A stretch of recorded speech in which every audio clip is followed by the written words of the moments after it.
2 Corinthians chapter number 1.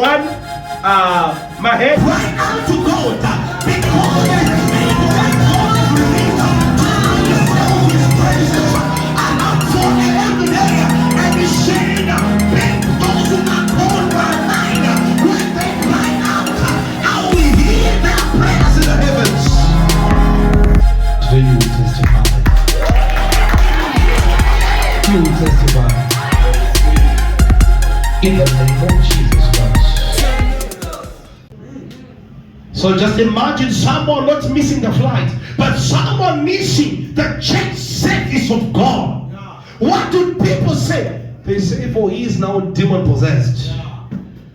How can you miss a church service when thousands and thousands of people?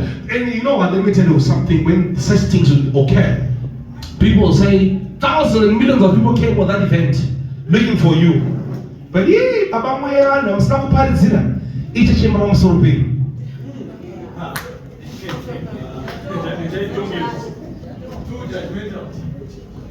Muchai talking one way. I'm sitting there so bad. It's here. You know, it's going to be cheap, but it's going to be a clear of floor. Come on, so 50 floor. I'm a child to talk about it. She's my sticks and all. Sure, I'm not talking about the Coca South Africa. I'm not going to kill. Don't you make a lala can go how I can allow Comida Plaka microphone. Catch Tower, catch you with them now. I want to ask him not to what you put in the museum. You won't stand, you go.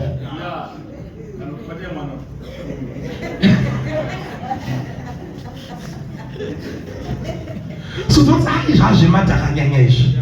this one, I'm going to go.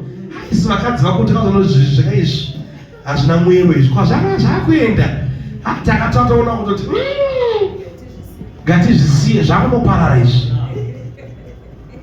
So look at it. I believe there were a lot of tents of overflows, Pastor. Just take a look at it right now. When a minister of the word is being invited to come and preach, when there are tents of overflows, would you miss that event? No. And I was examining myself in the morning and said, so what do I follow now? Maybe God will say to me, go left. And there are thousands on the right side. And there are millions of people that are waiting for that. What will I do? Will I follow the voice of God? Or will I go and make a date with the church of Corinth? It's a frank question.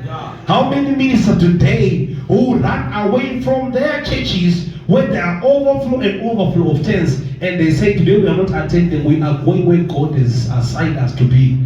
They will calculate and count and say on that very service I should be having $20,000. Yeah.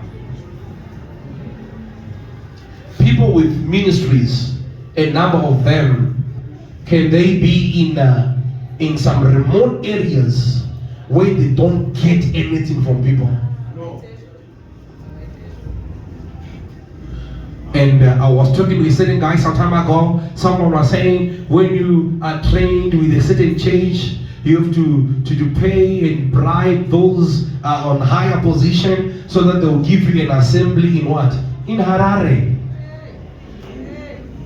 You have to give your bosses money so that they will not put you outside, the outskirts. So give them something. And this is what is happening in today's church. Those that are called, when they are given branches outside of town, they will not go there. Why? Because they are not really called for this work. There are things that they are fighting for. I believe maybe there were baskets of money in the church of Corinth, and Apostle Paul never counted on all those things.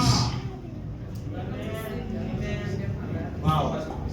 You're not getting what I'm saying, ladies and gentlemen. Maybe there were cars and chariots that they wanted to give him on that very specific day, but he did not choose that. He ran away from all those things. Do we still have God preachers who are also having the same character, same as of Apostle Paul, who never followed all other voices? You know, it's not happening these days where people will wait for you and say, come. iwo ndonotonotsvaka vanhu kuti vanhu uyai ndikuparidzire kani, but vanhu vanochemera vari kupi, vari kuCorinth, the poor vari kupi, Macedonia. What did he say? Let's continue. And it says, and especially in our relationship with you, with integrity and godly sincerity, we have done so, relying not on the worldly wisdom, but on God's grace. Ladies and gentlemen, I want you to understand of the worldly wisdom. When we are talking of worldly wisdom, this type of wisdom is different from the wisdom that God will get to grant one. I want you to understand that when Solomon was given wisdom by God, it doesn't mean that he had no wisdom. It does not mean that he had no wisdom. But he had another type of wisdom, which is the what? The worldly wisdom. There is no way God will release wisdom on someone who does not have wisdom. There must be an atmosphere for something to happen in your life. God does not waste resources by giving someone something that he does not have. He gives people with things that they have already, and God will only apply more over what you have.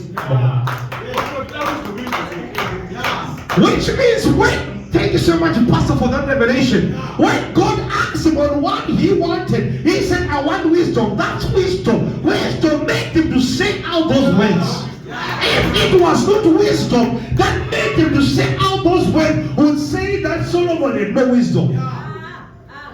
Which means for a miracle to happen, there must be an atmosphere for it. God will not release wisdom over someone without wisdom.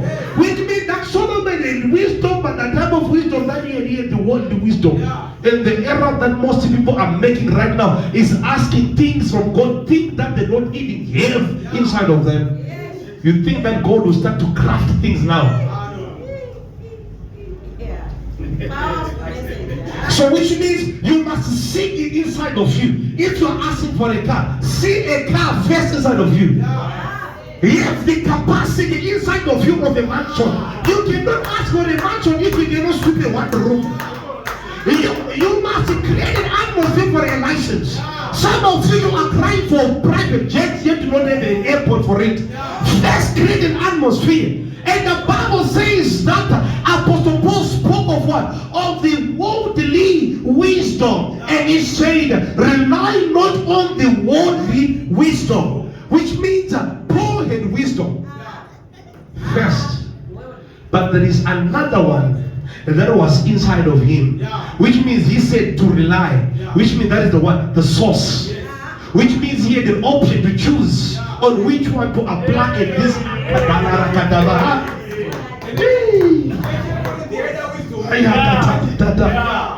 He had to choose now which type of wisdom must be applied. It's not every time when one must be applying heavenly wisdom. If you try to apply heavenly wisdom on everything, you will lose. But there are those times you must also apply the one, the heavenly and the worldly wisdom, for you to survive on earth. You're not understanding. You cannot get to pray and apply wisdom and say, I am praying, oh God, for my tomatoes, when you are putting them inside your house. Wisdom will tell you to go outside and spread them on the road and call customers to come, and they'll come and buy. But a person who is foolish, full of heavenly wisdom, will put them inside and pray. They will indeed. They will rot. I want you to understand. Paul said we did not rely on this type of wisdom. Which means there are two types of wisdoms. The earthly and the heavenly one. Which one must be applied? Look at your neighbor right now. Some of you are applying the wrong one in the right place. Which wisdom are you applying? Sometimes you must not be praying maybe for a husband. The husband does not take care of me or whatever. Go and bath, ladies and gentlemen. And everyone gets not waxing. Mama not waxing.